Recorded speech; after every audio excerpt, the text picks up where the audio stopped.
दोस्तों, आज की ये सच्ची घटना एक ऐसे केस के बारे में है जिस केस में जब तक अपराधी को फांसी नहीं दी गई तब तक लोगों का गुस्सा शांत नहीं हुआ। लेकिन फांसी होने के कुछ दिन बाद जब अपराधी से जुड़ी कुछ ऐसी सच्चाई बाहर आने लगी जिसने जनता को दो टुकड़ों में बांट दिया। जहां एक तरफ कुछ लोग ये कह रहे थे कि वो अपराधी था, उसके साथ जो भी हुआ सही हुआ और उसे फांसी ही होनी चाहिए थी, लेकिन दूसरी तरफ कुछ लोग का ये भी कहना था कि वो बेगुनाह था, किसी और ने उसको फंसाया था, उसने ये क्राइम नहीं किया था। लेकिन इस पूरी घटना की सच्चाई को जानने के लिए हमारे साथ आखिर तक बने रहें। वीडियो में आगे बढ़ने से पहले हमारे चैनल को सब्सक्राइब और वीडियो लाइक करना बिल्कुल ना भूलें और समाज में हो रही ऐसी दिल दहला देने वाली घटनाओं से रूबरू होते रहें ताकि आप भी सावधान रह सकें। आइए अब आपको बताते हैं इस घटना के बारे में। वेस्ट बंगाल की राजधानी कोलकाता के भवानीपुर इलाके में आनंद अपार्टमेंट्स नाम की एक सोसाइटी थी और इसी सोसाइटी की बिल्डिंग की तीसरी मंजिल पर एक परिवार रहता था। इस परिवार के मुखिया नागरदास पारेख थे। उनकी पत्नी का नाम यशोमती बेन था। नागरदास और यशोमती के दो बच्चे थे, एक बेटा भवेश पारेख और एक बेटी हेतल पारेख। साल 1987 में यह परिवार गुजरात से भवानीपुर आकर रहने लगा था। नागरदास का ज्वेलरी का बिजनेस था जो कि कोलकाता में अच्छा खासा चल रहा था और उनकी बेटी Hetal Parekh well land gold Smith नाम के एक स्कूल में पढ़ती थी जो बाजार कोलकाता में ही पढ़ता था। लेकिन पारेख फैमिली के आनंद अपार्टमेंट्स में आने से पहले सन 1987 में ही इस आनंद अपार्टमेंट में एक सिक्योरिटी एजेंसी के जरिए एक सिक्योरिटी गार्ड को अपॉइंट किया गया था और उसका नाम था धनंजय चटर्जी। उसका जन्म वेस्ट बंगाल के कुलुदेही नामक जगह पर हुआ था और धनंजय ने 1987 में पारेख फैमिली के यहां आने से पहले ही ड्यूटी ज्वाइन कर ली थी। धनंजय मॉर्निंग शिफ्ट में वहां पर ड्यूटी करता था, यानी सुबह 6 बजे से लेकर दोपहर के 2 बजे तक उसकी ड्यूटी खत्म हो जाती थी और सब कुछ ऐसे ही ठीक चल रहा था। उधर पारेख फैमिली में भी सब कुछ नॉर्मल था। पिता नागरदास और उनका बेटा ज्वेलरी का बिजनेस संभालते थे। मां एक हाउसवाइफ थी और बेटी स्कूल में पढ़ती थी। इधर धनंजय की सिक्योरिटी गार्ड वाली नौकरी भी ठीक चल रही थी। और फिर साल 1989 में धनंजय ने एक लड़की से शादी कर ली। उस लड़की का नाम पूर्णिमा था। वो लड़की आंगनवाड़ी में एक वर्कर थी और 1200 रुपए पर मंथ की सैलरी पर काम करती थी। धनंजय ने पूर्णिमा से ये कहकर शादी की थी कि ये बीएसएफ का जवान है। लेकिन शादी के बाद पूर्णिमा को पता चला कि धनंजय तो किसी अपार्टमेंट में सिक्योरिटी गार्ड की नौकरी करता है, लेकिन अब तो शादी हो चुकी थी और अब कुछ भी नहीं हो सकता था। पूर्णिमा को मजबूरन इस सच्चाई को स्वीकार करना पड़ा। इसके बाद वो सब कुछ भुलाकर खुशी खुशी रहने लगी और अब सन 1990 का साल शुरू हो चुका था। नागरदास की बेटी हेतल पारेख 10th क्लास में पढ़ती थी। मार्च महीने के आसपास में उसका बोर्ड्स का एग्जाम शुरू हो गया। सुबह 7:30 बजे के समय वो अपने घर से एग्जाम के लिए निकलती थी। उसका आईसीएससी बोर्ड्स का एग्जाम था और दोपहर के 1 बजे तक एग्जाम खत्म होने के बाद वो घर वापस आ जाती थी। लेकिन 2 मार्च को जब वो अपने घर आती है तो अपनी मां से कहती है कि नीचे जो सिक्योरिटी गार्ड है वो मुझे गंदी नजर से देखता है और गंदे गंदे कमेंट्स पास करता है। मां ने अपनी बेटी की इन बातों पर ज्यादा ध्यान नहीं दिया। लेकिन जब 3 मार्च को हेतल एग्जाम देने के बाद घर वापस आती है और फिर से अपनी मां से कहती है कि आज फिर जब वो आ रही थी तो सिक्योरिटी गार्ड ने गंदे लहजे से उसे पिक्चर देखने चलने को कहा है। इस बार हेतल की मां को गुस्सा आता है और थोड़ा अजीब भी लगता है। शाम को जब हेतल के पिता नागरदास घर पर आते हैं तो हेतल की मां यशोमती ने उनसे सारी बात बताई, यानी जो कुछ हरकत वो सिक्योरिटी गार्ड हेतल के साथ कर रहा था वो सब हेतल के पिता को बताया। और ये सब सुनकर नागरदास को बहुत गुस्सा आता है और वो उसी समय सोसाइटी के हेड से कंप्लेंट कर देते हैं। सोसाइटी की कमेटी कंप्लेंट को देखते हुए एक्शन लेती है और 4 मार्च को सिक्योरिटी गार्ड धनंजय चटर्जी का किसी दूसरे जगह पर ट्रांसफर कर देती है। अब 5 मार्च को नए सिक्योरिटी गार्ड को आनंद अपार्टमेंट्स में आना था और धनंजय को कहीं और ड्यूटी ज्वाइन करना था। लेकिन जब 5 मार्च 1990 का दिन शुरू होता है, धनंजय को कहीं और ड्यूटी जाना था, लेकिन वो नहीं गया और सुबह के 6 बजे वो आनंद अपार्टमेंट्स में ही आ जाता है और अपनी ड्यूटी शुरू कर देता है। इधर पारेख फैमिली की बात करें तो सुबह ही नागरदास और उनका बेटा अपने काम पर चले गए। सुबह 7:30 बजे तक उनकी बेटी हेतल भी अपने एग्जाम के लिए चली गई और हेतल की मां घर पर ही थी। दोपहर में 1 बजे तक हेतल अपना एग्जाम देकर के घर आ जाती है। यहां तक तो सब कुछ ठीक था, लेकिन हर रोज की तरह शाम के 5 बजे हेतल की मां यानी यशोमती बेन पूजा करने के लिए पास के ही एक मंदिर में जाती है। यानी अब शाम के 5 बज रहे थे और सिक्योरिटी गार्ड धनंजय चटर्जी की शिफ्ट दोपहर 2 बजे ही खत्म हो गई थी। लेकिन अब शाम के 5 बज रहे थे और वो अपने घर नहीं गया था। नाइट शिफ्ट वाले सिक्योरिटी गार्ड भी आ चुके थे, यानी धनंजय अब ऑफ ड्यूटी हो चुका था। उसने वहीं सिक्योरिटी गार्ड रूम में अपने यूनिफॉर्म को उतारकर अपने घर वाले कपड़े पहन लिए। उसने क्रीम कलर की शर्ट और पैंट पहनी थी। अगर एग्जैक्ट टाइमिंग की बात करें तो 5:20 पर हेतल की मां यशोमती मंदिर गई थी और धनंजय ने उनको जाते हुए भी देखा था। लेकिन 5:25 पर धनंजय अपने साथी सिक्योरिटी गार्ड से कहता है कि मैं 3rd फ्लोर पर जा रहा हूं और अभी वापस आ जाऊंगा। नाइट शिफ्ट वाले गार्ड ने 3rd फ्लोर पर जाने का कारण पूछा तो धनंजय ने कहा कि मुझे सिक्योरिटी एजेंसी के मालिक से बात करनी है। उनको बताना है कि मैं जल्द ही नई जगह पर ड्यूटी ज्वाइन कर लूंगा।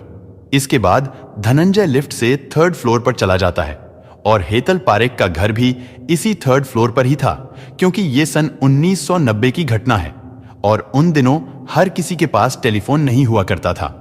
लेकिन हेतल पारेख के घर पर एक टेलीफोन था, तो 5:25 पर धनंजय लिफ्ट से 3rd फ्लोर पर जाता है। लेकिन वो जिस सिक्योरिटी एजेंसी के लिए काम करता था, तभी उसके मैनेजर आनंद अपार्टमेंट आ जाते हैं। वो नाइट शिफ्ट वाले गार्ड से पूछते हैं कि क्या आज मॉर्निंग शिफ्ट में नए गार्ड ने रिपोर्ट किया था। नाइट शिफ्ट वाले गार्ड ने बताया कि नहीं सर, वो तो नहीं आए थे, अभी तक तो धनंजय ही ड्यूटी कर रहा है। मैनेजर उससे पूछते हैं कि धनंजय कहां पर है। गार्ड कहता है वो तो 3rd फ्लोर पर कुछ काम करने के लिए गया है, अभी थोड़ी देर में आ जाएगा।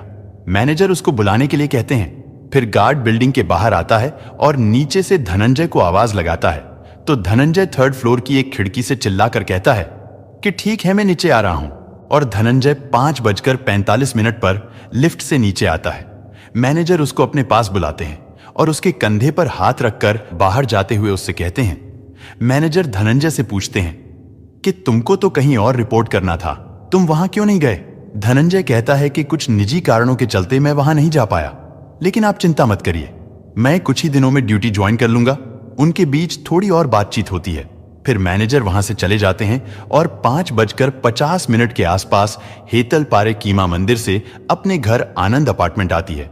वो लिफ्ट से 3rd फ्लोर पर जाती है और अपने अपार्टमेंट की डोर बेल बजाती है। इसके बाद वो थोड़ा इंतजार करती है, लेकिन दरवाजा नहीं खुलता। जब कई बार बेल बजाने के बाद भी दरवाजा नहीं खुला, तो वो दरवाजे को जोर जोर से पीटने लगती है, लेकिन फिर भी अंदर से कोई भी रिस्पॉन्स नहीं मिला। तो फिर हेतल की मां दरवाजे को खोलने की कोशिश करती है, लेकिन दरवाजा तो अंदर से लॉक था। वो अपनी बेटी को जोर जोर से आवाज लगाती है। आवाज सुनकर पड़ोस के कुछ लोग और उनके घर के सर्वेंट्स भी इकट्ठा हो जाते हैं। सभी लोग मिलकर दरवाजे को तोड़ने की कोशिश करते हैं और थोड़ी ही देर में दरवाजा टूट जाता है और हेतल की मां घर के अंदर जाती है। साथ में कुछ पड़ोसी भी अंदर चले जाते हैं। घर के अंदर सारा सामान बिखरा हुआ था। फिर मां अपनी बेटी के रूम में जाती है, लेकिन अंदर जाते ही उनकी चीख निकल गई, क्योंकि अंदर हेतल पारेख लहूलुहान पड़ी थी। शरीर पर चोट के निशान थे, कपड़े फटे हुए थे। हेतल की मां ने तुरंत अपने पति नागरदास को टेलीफोन के जरिए कॉल करके हेतल के बारे में बताया। नागरदास और हेतल के भाई तुरंत अपने घर पर आते हैं और धीरे धीरे ये खबर पूरी बिल्डिंग में फैल गई और हेतल के घर में लोगों का आना जाना शुरू हो गया। रात के 9 बजे पुलिस को फोन करके बुलाया गया। पुलिस आनंद अपार्टमेंट में आती है और बॉडी को पोस्टमार्टम के लिए भेज दिया जाता है। इसके बाद पुलिस घर की छानबीन शुरू करती है। छानबीन के दौरान क्रीम कलर का एक बटन मिलता है जो किसी शर्ट का लगता था और एक गले की चैन मिलती है। इस चैन को देखकर पड़ोस में काम करने वाले एक सर्वेंट ने क्लेम किया कि यह चैन उसकी है और यहां आने के बाद भीड़ भाड़ में गिर गई थी। पुलिस को बटन और चेन के अलावा भी सर्कमस्टेंशियल एविडेंस मिलते हैं, जैसे खून के सैंपल, फटे हुए कपड़े वगैरह। फिर 6 मार्च को पुलिस लोगों से पूछताछ शुरू करती है। हेतल के पिता कहते हैं कि मेरी बेटी को धनंजय नाम का एक सिक्योरिटी गार्ड परेशान करता था और मैंने उसके खिलाफ सोसाइटी में कंप्लेंट भी दर्ज कराई थी, जिसके बाद उसका ट्रांसफर हो गया था। 5 मार्च को उसको दूसरी जगह पर ड्यूटी ज्वाइन करनी थी, लेकिन वो नहीं गया और वो यहीं पर रुका रहा। मुझे शक है कि इस घटना के पीछे उसका ही हाथ होगा और पुलिस की एक टीम धनंजय को ढूंढना शुरू कर देती है। बिल्डिंग के आसपास में देखा जाता है, लेकिन वो कहीं नहीं मिलता। और जब हेतल की मां से पूछताछ की जाती है तो हेतल की मां ने भी वही बताया जो उसके पिता ने बताया था। साथ में उन्होंने ये भी कहा कि जब मैं कल शाम को मंदिर से वापस घर आई तो लिफ्ट मैन ने मुझे बताया था कि उसने धनंजय को मेरे अपार्टमेंट की तरफ जाते हुए देखा था। हेतल की मां ने यह भी बताया कि उनके घर से एक घड़ी भी गायब हुई है। शायद धनंजय ने घर से निकलते समय उस घड़ी को चुरा लिया होगा। लेकिन जब लिफ्ट मैन से पूछताछ की जाती है तो वो कहता है कि मैंने कल शाम को 5:45 पर धनंजय को हेतल के अपार्टमेंट में नहीं, उसको लिफ्ट से नीचे आते वक्त देखा था। पुलिस पूछती है कि वो कितने बजे ऊपर गया था तो लिफ्ट मैन कहता है कि मैंने उसको ऊपर जाते समय नहीं देखा था, उस समय मैं वॉशरूम में चला गया था। यहां गौर करने वाली बात यह है कि हेतल की मां ने पुलिस को अपने बयान में बताया था कि उनसे लिफ्ट मैन ने कहा था कि धनंजय को उसने उनके अपार्टमेंट में जाते हुए देखा था। लेकिन यहां तो पुलिस को लिफ्ट मैन खुद बोल रहा है कि धनंजय जब 3rd फ्लोर पर आया था तो ये वॉशरूम में चला गया था। इसका मतलब है कि हेतल की मां झूठ बोल रही थी। अब पुलिस नाइट शिफ्ट वाले सिक्योरिटी गार्ड से पूछताछ करती है। उस गार्ड ने बताया कि 5:25 पर धनंजय 3rd फ्लोर पर गया था। उसी समय हमारे सिक्योरिटी एजेंसी के मैनेजर यहां पर आ गए तो मैंने धनंजय को ऊपर से नीचे आने के लिए आवाज लगाई थी।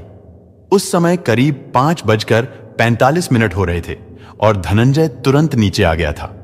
अब सिक्योरिटी गार्ड के उस मैनेजर को आनंद अपार्टमेंट में बुलाया जाता है और उनसे पूछताछ की जाती है। उनसे धनंजय के बारे में कुछ और भी जानकारियां मिलती हैं। उन्होंने बताया कि 5 मार्च को धनंजय को कहीं और ड्यूटी ज्वाइन करना था, लेकिन वो नहीं गया क्योंकि उसके कुछ पर्सनल कारण थे। उसके घर पर किसी बच्चे की जनेऊ संस्कार की पूजा थी और 5 मार्च की रात को उसे अपने गांव जाना था।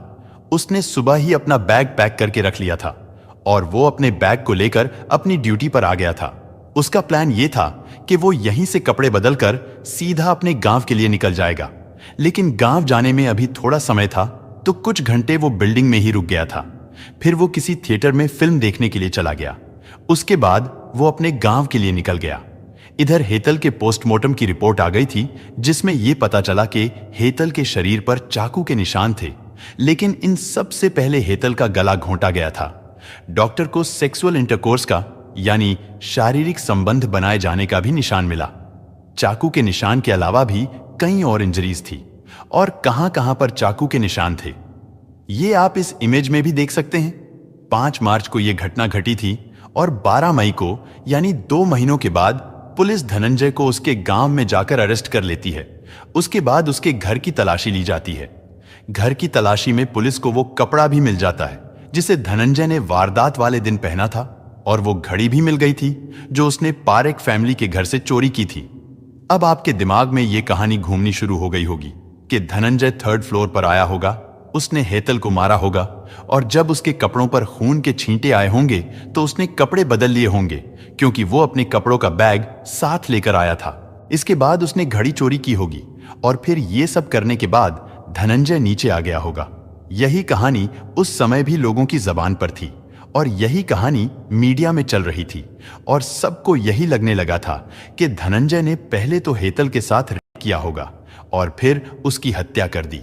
लोगों का गुस्सा और ज्यादा बढ़ता रहा था कि एक सिक्योरिटी गार्ड ने 16 साल की लड़की के साथ ऐसा गंदा और घिनौना काम किया है। लोग सड़कों पर उतरकर फांसी दो के नारे लगाने लगे थे। फिर यह केस कोलकाता के डिटेक्टिव डिपार्टमेंट को सौंप दिया जाता है। धनंजय के खिलाफ चार्जशीट तैयार की जाती है। उस पर कत्ल और चोरी के आरोप लगाए जाते हैं। चोरी का केस इसलिए क्योंकि उसने घड़ी चुराई थी। पुलिस को जो भी एविडेंस क्राइम सीन से मिले थे वो सभी सर्कमस्टेंशियल एविडेंस थे, यानी कोई भी डायरेक्ट एविडेंस नहीं मिला था। कोई भी डायरेक्ट विटनेस नहीं था जिसने धनंजय को हेतल के अपार्टमेंट में अंदर जाते हुए देखा हो या फिर बाहर आते हुए देखा हो। क्राइम सीन से जो चेन मिली थी वो पड़ोस में काम करने वाले एक सर्वेंट की थी और जो क्रीम कलर का बटन मिला था वो धनंजय के घर से मिली क्रीम कलर की शर्ट से मैच कराया गया। लेकिन फॉरेंसिक टीम कंफ्यूज थी कि ये बटन इसी शर्ट का है या नहीं। और फिर अलीपुर सेशन कोर्ट में मुकदमा शुरू होता है और जितने भी गवाह मिले थे वो सब के सब कोर्ट में जाते ही अपने बयान से पलट जाते हैं। पड़ोस में काम करने वाला सर्वेंट जिसकी चेन हेतल के घर पर मिली थी, वो आदमी कहता है कि मैंने वो चेन धनंजय को गिफ्ट में दी थी और जब धनंजय हेतल के घर पर आया होगा तो वो चेन वहां गिर गई होगी। बाकी के गवाह भी ऐसे ही अपनी अपनी कहानी सुना रहे थे, जैसे उन्हें पूरा विश्वास हो कि धनंजय ने ही इस वारदात को अंजाम दिया है। और फिर पुलिस ने भी अपनी रिपोर्ट इन गवाहों के आधार पर ही तैयार की थी। धनंजय चटर्जी बार बार कहता रहा कि इस सब के पीछे उसका कोई भी हाथ नहीं है, उसने हेतल को नहीं मारा है। और उसने कहा था कि वो तो किसी के कत्ल के बारे में सोच भी नहीं सकता है। वो बार बार यही कहता रहा था। इधर अलीपुर सेशन कोर्ट ने सारे सबूतों और गवाहों को देखकर और समझकर धनंजय को फांसी की सजा सुना दी। फिर यह मामला कोलकाता के हाई कोर्ट में चला गया। वहां से भी धनंजय को फांसी की सजा सुनाई गई। फिर यह केस सुप्रीम कोर्ट में चला और यहां पर भी सुनवाई होती है। कोर्ट का मानना था कि इस आदमी के ऊपर लोगों की सुरक्षा की जिम्मेदारी थी, क्योंकि यह सिक्योरिटी गार्ड था, लेकिन इसने तो एक हीनियस क्राइम किया है। सुप्रीम कोर्ट से भी इस केस को rarest of the rare case मानकर धनंजय को फांसी की सजा सुना दी जाती है। लेकिन उस समय भी धनंजय यही कहता रहा कि वो बेकसूर है, उसने कोई भी क्राइम नहीं किया है। इसके बाद 25 जून 2004 को फांसी का दिन तय किया गया, लेकिन 24 जून को धनंजय ने प्रेसिडेंट के पास मर्सी पिटीशन भेज दी, जिस वजह से फांसी की डेट को कैंसिल कर दिया गया। लेकिन कुछ ही दिनों में प्रेसिडेंट ने धनंजय की मर्सी पिटीशन को रिजेक्ट कर दिया। ये तो जाहिर सी बात थी कि जिस आदमी ने 16 साल की बच्ची के साथ ऐसी हरकत की है, उसको माफी कैसे मिल सकती थी। मर्सी पिटीशन रिजेक्ट होने के बाद फांसी की तारीख, टाइम और जगह ये सब तय किया गया और वो था 15 अगस्त सन 2004 सुबह के 4:30 बजे अलीपुर सेंट्रल जेल। लेकिन जब धनंजय की फांसी की खबर बाहर आने के बाद धनंजय के फेवर में ह्यूमन राइट्स के लोग प्रोटेस्ट करने लगे कि किसी भी इंसान के पास किसी को मारने का कोई भी अधिकार नहीं है। अब धनंजय के लिए भी बहुत सारे लोग प्रोटेस्ट करने लगे थे, लेकिन इन सभी प्रोटेस्ट का किसी पर कोई भी असर नहीं हुआ। और जब 15 अगस्त 2004 की सुबह 4 बजे के आसपास धनंजय को जेल स्टाफ वाले उठाते हैं, उसे नहलाया जाता है। धनंजय के लिए नए कपड़े भी लाए गए थे, नहलाकर उसे नए कपड़े दिए गए थे। उसके बाद पुलिस वाले धनंजय को फांसी वाली जगह पर लेकर जाते हैं और जाते हुए धनंजय एक पुलिस वाले से यह पूछता है, क्या मेरे मरने के बाद भी यह इन्वेस्टिगेशन चलती रहेगी और क्या असली कातिल पकड़ा जाएगा? लेकिन पुलिस वाला उसे कुछ भी जवाब नहीं देता। अब ये लोग धनंजय को लेकर फांसी वाले कमरे में पहुंचते हैं और सारी औपचारिकताओं को पूरा किया गया। वहां पर डॉक्टर्स भी मौजूद थे और फिर धनंजय को नाता मलिक झल्लाद को सौंप दिया गया। धनंजय को फांसी देने की तैयारी हो चुकी थी। धनंजय अपने आखिरी समय में भगवान से प्रार्थना करता है कि इसका घर और परिवार सब सुखी रहे और स्वस्थ रहे। और धनंजय ने वहां खड़े लोगों से यह भी कहा था कि मैं गुनहगार नहीं हूं और मैंने कत्ल नहीं किया है, मुझे तो फंसाया गया है, मैं एक गरीब इंसान हूं तो मेरी बात कौन सुनेगा। इसके बाद 4:30 बजे अलीपुर सेंट्रल जेल में धनंजय को फांसी दे दी गई। कुछ देर के बाद डॉक्टर्स धनंजय के पास जाते हैं, ये देखने के लिए कि वो मर गया है या फिर जिंदा है। जब डॉक्टर्स ने कंफर्म कर दिया कि धनंजय की मौत हो चुकी है, इसके बाद उसकी बॉडी को फांसी के फंदे से निकाला गया। धनंजय की बॉडी को लेने के लिए उसके घर से कोई भी नहीं आया था, क्योंकि सबको यही लगता था कि धनंजय क्रिमिनल था। और फिर जेल अथॉरिटीज ने ही धनंजय का अंतिम संस्कार कर दिया। अब यह केस खत्म हो गया था, अब सबको शांत हो जाना चाहिए था, लेकिन ऐसा नहीं होता है, क्योंकि सभी लोग इस केस को विक्टिम के एंगल से देख रहे थे। लेकिन कुछ लोग ऐसे भी थे जिन्होंने सोचा कि क्यों ना इस केस को धनंजय के एंगल से भी देखा जाए। धनंजय ने एक इंटरव्यू में बताया था कि वो 3rd फ्लोर पर गया तो था, लेकिन हेतल पारेख के घर की तरफ नहीं गया था, बल्कि लोग उसको कभी कभार मेंटेनेंस के लिए बुला लेते थे। किसी की कोई भी चीज खराब हो जाती तो वो उसे ठीक कर देता था या फिर उसे रिपेयरिंग शॉप पर भिजवा दिया करता था। और इंटरव्यू में यह भी बताया था कि उसने कभी हेतल के साथ बदतमीजी नहीं की थी, बल्कि वो तो वहां किसी से बात भी नहीं करता था, वो तो अपने काम से काम रखता था। जब कोई उसे किसी काम के लिए बुलाता था तो तभी वो उनसे बात करता था। लेकिन एक और कहानी थी जिस पर नजर कुछ साल बाद पड़ी, और ये कहानी थी धनंजय के नजरिए से। फांसी के फंदे पर चढ़ते वक्त तक धनंजय ये कहता रहा था कि वो निर्दोष है, उसने कभी अपना जुर्म स्वीकार नहीं किया था। दूसरी कहानी कई साल बाद सामने आई, जब Indian statistical institute of Kolkata के 2 स्कॉलर्स ने इस केस का एनालिसिस करके कुछ नए तथ्य सामने रखे, फॉरेंसिक एक्सपर्ट ने बताया कि धनंजय के कपड़ों पर खून का कहीं कोई निशान नहीं था।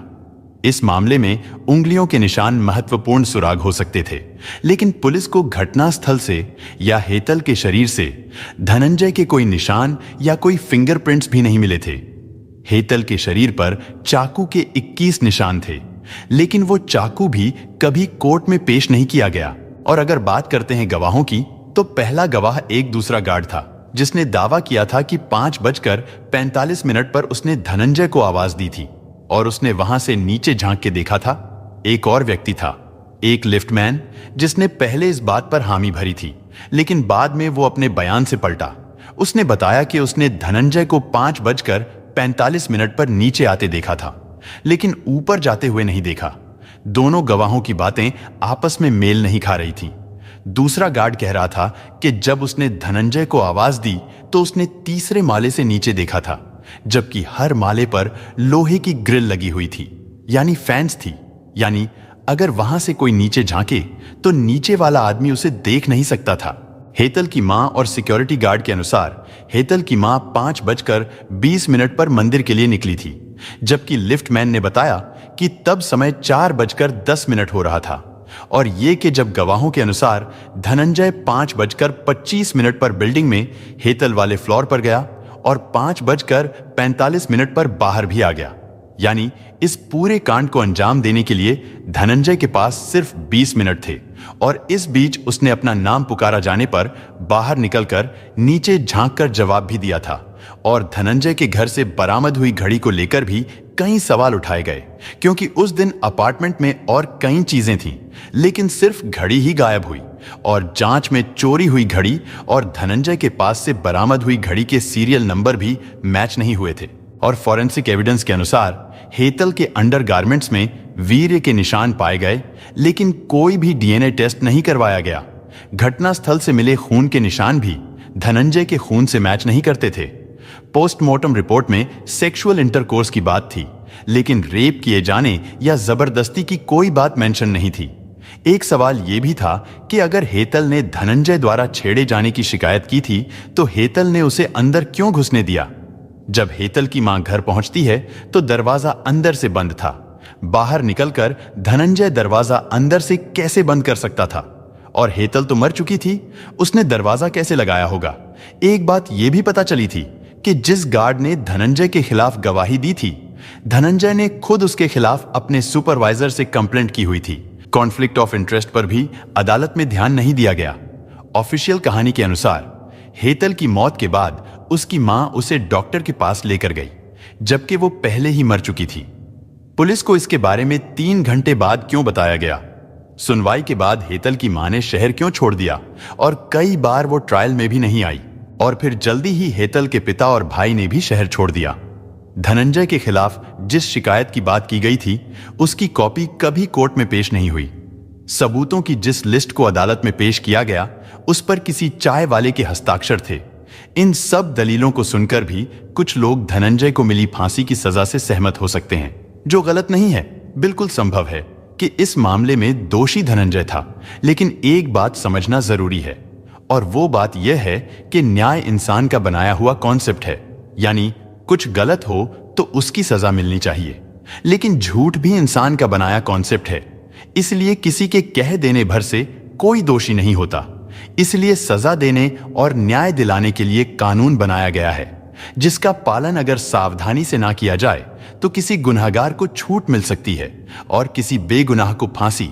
चूंकि कानून इंसानी सिस्टम है, इसलिए गलतियां होना लाजमी है, क्योंकि इंसान का बनाया है, परफेक्ट नहीं हो सकता।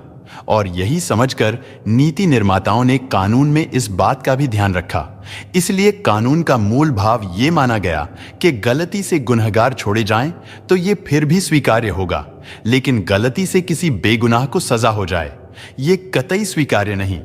और फांसी के केस में तो ये सिद्धांत और भी जरूरी हो जाता है, क्योंकि आम सजा में गलती हो जाने पर व्यक्ति को रिहाई या हर्जाना मिल सकता है, लेकिन फांसी में यह मुमकिन नहीं। क्योंकि फिर आप उसे वापस नहीं कर सकते। इसीलिए फांसी की सजा देते समय यह ध्यान देना बहुत जरूरी होता है कि मामला रेयरेस्ट ऑफ द रेयर हो। साथ ही यह तय करना भी जरूरी है कि केस किसी भी रीजनेबल डाउट से परे हो, कोई भी लॉजिक का सवाल बाकी ना रहे कि जिस व्यक्ति पर आरोप लगाया गया है, जिस पर दोष साबित होना है, उसी ने यह किया होगा। लॉजिक फॉलो होना चाहिए। बाकी धनंजय का केस किसी भी संदेह से परे था या नहीं, ये आप स्वयं तय कर सकते हैं। दोस्तों, इस घटना को सुनाने का उद्देश्य किसी का दिल दुखाना नहीं है, किसी को परेशान करना नहीं, बल्कि आपको जागरूक करना है, आपको सचेत करना है। दोस्तों, इस पूरी घटना के बारे में आपकी क्या राय है, कमेंट बॉक्स में जरूर बताएं। और अगर हमारी मेहनत पसंद आई हो तो इस वीडियो को लाइक करते हुए शेयर भी करें। अगर आपने अब तक चैनल को सब्सक्राइब नहीं किया है तो हमारे चैनल को सब्सक्राइब कर लीजिए। धन्यवाद।